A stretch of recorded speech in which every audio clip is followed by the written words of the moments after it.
Hi, my name is Weston Brightson, and I am working on a game called Let There Be Light. Let There Be Light is an action RPG, Souls-like game with heavy Catholic themes and imagery. When I started trying to tackle the question of why I started making this game, I kept coming up with answers like because I wanted to spread the Catholic faith, or I wanted to inspire thoughts of what happens after death. But at its core, this game is just me trying to combine two of my biggest passions, which is the Catholic faith and video games. I've been practicing game development for about 4 or 5 years now, and I've worked on many games, but I've only completed a couple really simple ones, and I've never actually released one. So Let There Be Light will hopefully be my first release. I've decided to try my hand at something called a devlog, which just means I'm aiming to post weekly update videos of Let There Be Light's progress. The purpose of these videos is to just get the game more out there and make it known to a wider audience. Plus, it just sounded like a really fun idea. So I've actually already started on this game, and it's been under development for a little less than a year. So for this first video, I've set up a little demo, and I'll just show you what I've got so far. So let's finally take a look at the game itself. I'd like to start by saying, anything in the game, like artwork-wise, is subject to change.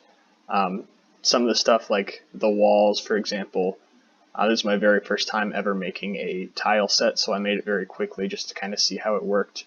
And then I went and made the background, which I like much more. So the ground will definitely be reworked at some point. Not sure if I like how dark the game is. Kind of do, kind of don't. We'll see what happens with that. And also the character he's changed 3 times now, so as a result he does not have walking animations at the moment. Just kind of ignore how he's just kind of sliding around right now, but those are in the works and they'll be here soon. So to start off, I'll tell you a little bit about what the game is. So the explanation you were about to listen to was pretty terrible, so I thought I'd give it another shot. So I'd like to preface that though by saying, by talking about a common misconception about the Catholic faith. A lot of people think that Catholics worship saints, which we don't. We pray to them and we honor them, and we ask them for their intercession, or we ask them to pray for us. But Catholics do believe that worship and adoration is for God and God alone. So that's kind of what my game is about. It's a platformer. You call on the saints and ask for their intercession, and you do that through the use of saint pages, which I'll explain in a minute. So if I hit tab, it opens up this menu of all these saint pages. You can see there's 10. They're all blanked out right now, and you can see some stats over here and stuff like that. So if I walk over to this thing, this is a saint page, and if I pick it up, then it unlocks the corresponding saint page in this menu. This was saint page 1, which is Saint Michael. So the idea behind how this is going to work is this little descriptor here says Saint Michael's Sword of Flames. So when you find this page, you can first of all read all this information about Saint Michael, and if there is a prayer associated with this particular saint, which there is in this case, the prayer will be listed here too. And the kind of idea was when you, quote, equip this page, it's kind of like you're praying to the saint and asking for his help. And so once you do that, you'll gain an ability based on the saint. So for Saint Michael, it would be his Sword of Flames. However, it's currently just this little green ball. A very simple attack just to make sure I could get attacking working and I could kill enemies and, do all that stuff.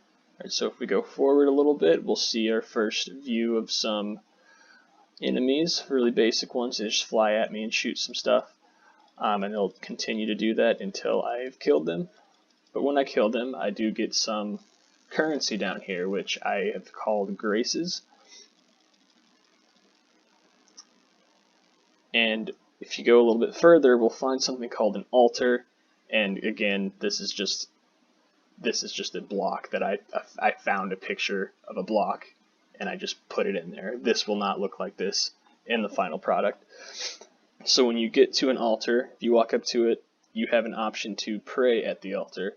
And this brings up a number of menus. The only one that works right now is Seek Growth, which is kind of like your level up menu. It shows you your name, your player's level, the number of graces you have, and the graces required for your next level up. We don't have enough to level up, so the menu's not very exciting right now. We can hit Escape to get out of that. And then these two menus, Study Saint, I think I'm going to have be this menu in the future, so that you can only change attacks at the safe zone and not in the middle of like a fight or something, because that might be kind of weird. Pray Rosary, I'm not entirely sure what I want to do with that yet. I've got a couple ideas, but I'm not going to go too deep into that until I know for sure the direction I want to take that. And I forgot to show these off.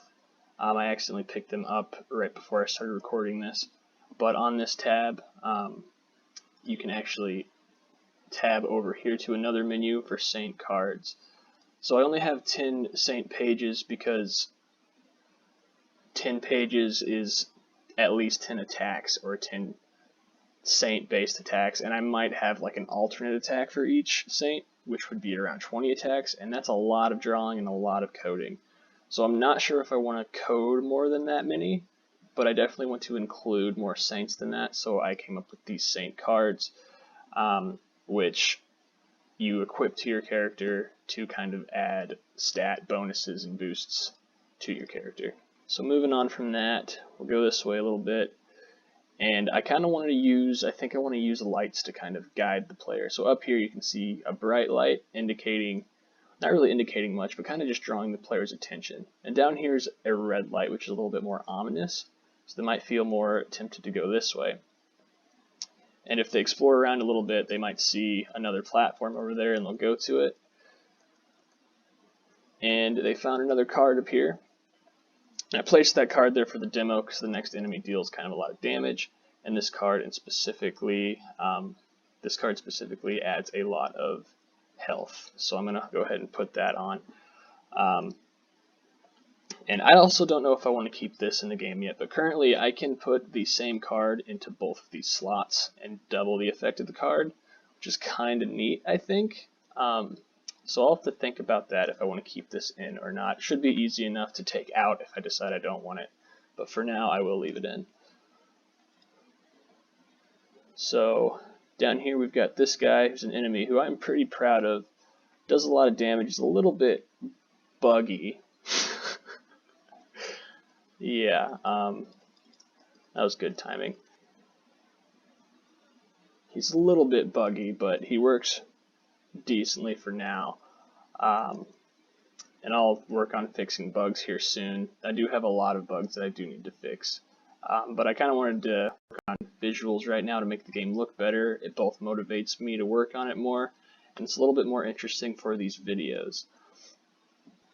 Anyway, if I go ahead and kill him now, I'll get a whole bunch of graces for that, and then we'll spin those in a little bit. And right here is another page. It doesn't do a whole lot, but just to test that switching attacks works, I basically made the exact same attack with a different look. So that should make implementing new attacks pretty easy in the future. And here we have another altar. And this time that since we have graces to spend, we'll go ahead and look at this menu again. And you can see everything is just the normal text color, and I can push any of these buttons to upgrade the stat. When I push a button, it makes an unconfirmed change, and everything that changes turns to blue. Until I hit confirm, it'll all go back to yellow, and the stat will then be upgraded. I can go back into the menu and see I am still level 2, still 27 points into health. And I can spin these in whatever way I want to, and I can decide that I can take the point out if I decided that, maybe I don't want that many points in defense. And then I can spit them back out elsewhere, and everything updates continually. And once I am out of graces to spend, I cannot put anything else in. And then if I exit right now, does that... Okay, that's a little weird. So it needs a little bit more work, but if I hit confirm, my selections are saved, and I'm now level 5 with these stats. Okay, and I just noticed this little bar still says I have 1,000 graces. That should be an easy fix, but I actually don't have that many graces. I can't spend any, so that's just a little visual bug. Should be a nice simple fix. So I hope you enjoyed that overview of Let There Be Light in its current state. This week I will be working on getting the walking animation finished, and then after that I might start probably just trying to fix some bugs because the game's in kind of a messy state, which isn't a great place to start a devlog. But I've been watching a lot of them on YouTube and I was just really excited to start this, so it'll be fine. But anyway, that's all I have for you this time, so I hope you come back next week to see my first actual entry in this devlog. See you next week.